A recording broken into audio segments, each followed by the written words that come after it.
All right, fans, we are back for another Poppa's House review. This is Season 1, Episode 4, entitled School Days. Now, to be completely straightforward, this is focusing on Trey, who is the son of Junior and Nina, and he was accepted into a prestigious boarding school, private school, whatever the correct terminology is.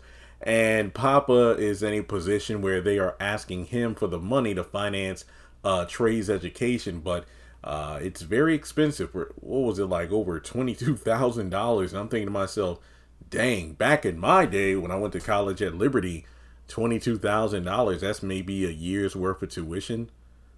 Minus things like scholarships and grants and whatnot, but even still, $22,000, that's a lot of money, especially for a kid. So, they have a family dinner where it's Poppa and it's JJ. Remember, Jeffrey Owens, he's playing the character who is Nina's father. And, they're pretty much presenting them with the opportunity to invest in Trey's education. Because even though he is kind of an odd little kid, he definitely takes after his father. He is apparently bright. And JJ is quick to shoot down offering finances for this because it's like, look, I paid for this house y'all live in, so I'm out.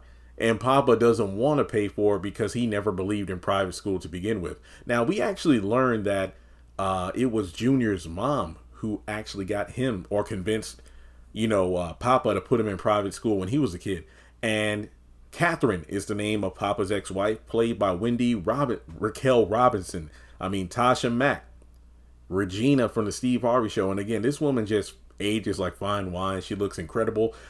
That's another reason I love the show. You got Essence Atkins and Wendy Robinson both in this series, and they age very gracefully. You love to see it. But she shows up, and actually, if I'm not mistaken, didn't we see Trey, or we saw Trey, and was Maya? I think that's his sister.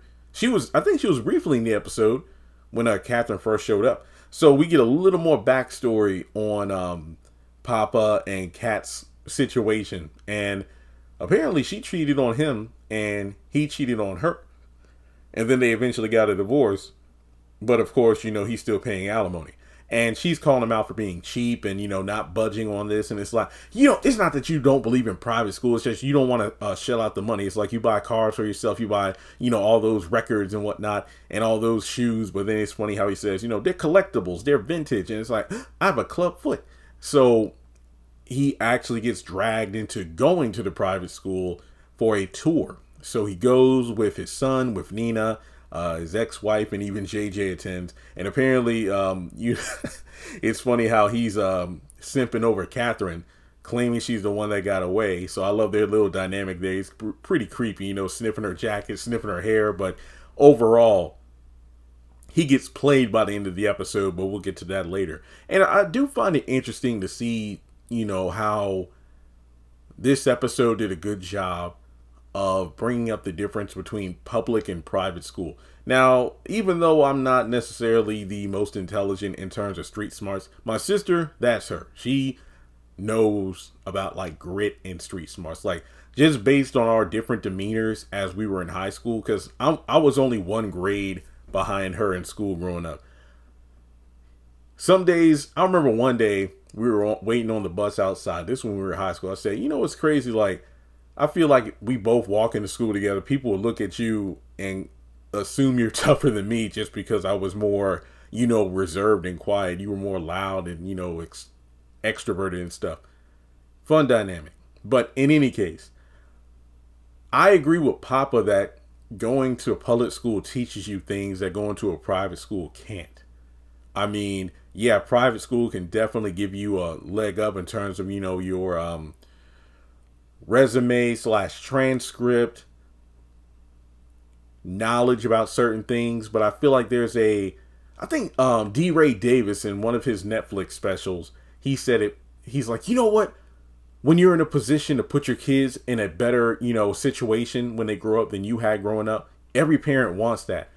But when you're from like the streets like me, you kind of wish your kids had a little bit of that stuff in them, because if not, you could tell they could be taken advantage of. They might not be tough enough to make it through life. So I could see both sides of the argument. Not to mention, $22,000 is a lot of money. Not to mention, like Pop said, you go to these stuffy boarding schools like this. It's not only tuition you got to pay, but you got to be a constant, donator to the school. And, it's just a never ending receipt of charges they're going to bring up for you to have to pay for. So as they're going through the school, I think one of my favorite segments was the class where it's like the kids are like meditating and they let out their negative energy and anger and stuff like that on dummies. But then it quickly turns sour when Pops has just been talking trash the entire tour, and the headmaster calls him, or headmistress calls him out for it. But then, Catherine actually stands up to the headmistress in favor of her ex-husband. And it even goes so far as that Pops, blurts out about what he truly thinks of it.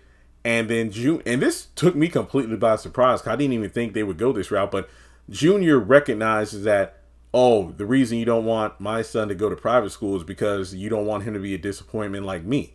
And then he storms out, and I'm like, whoa, I never thought about that. I mean, it was brought up earlier in the episode about him going, or Damon going to, oh yeah, that's right. I didn't realize until this episode that Poppa's name is Damon because Damon, Wayans is the actor, and then his son is Damon Wayans Jr. So yeah, in this episode, yeah, we get confirmation that that's their real name. So there you go.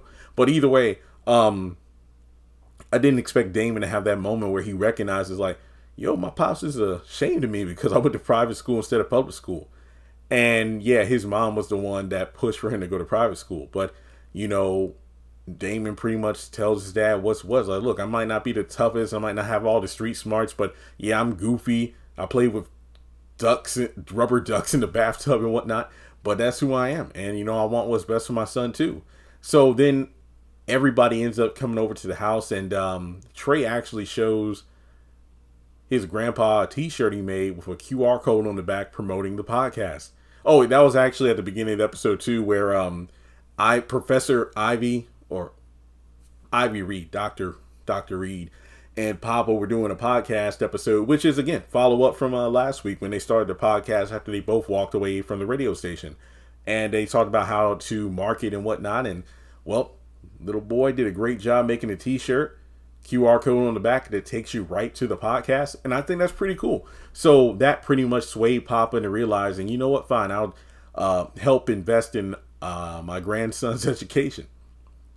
And from there, JJ doesn't want to be outdone, so he opts to pay half. And then they have a bidding war until he agrees to do 98%. And then Catherine mentions, like, ooh, you just got suckered. So basically, Nina's father is going to foot the bill, or most of the bill, for Trey's education. So this is a pretty solid episode, expanding the family a bit.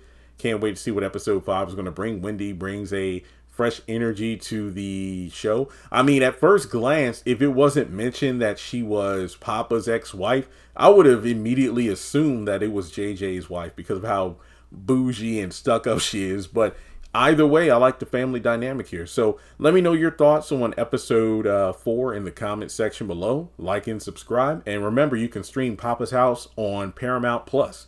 All right, I'll catch you all in the next video.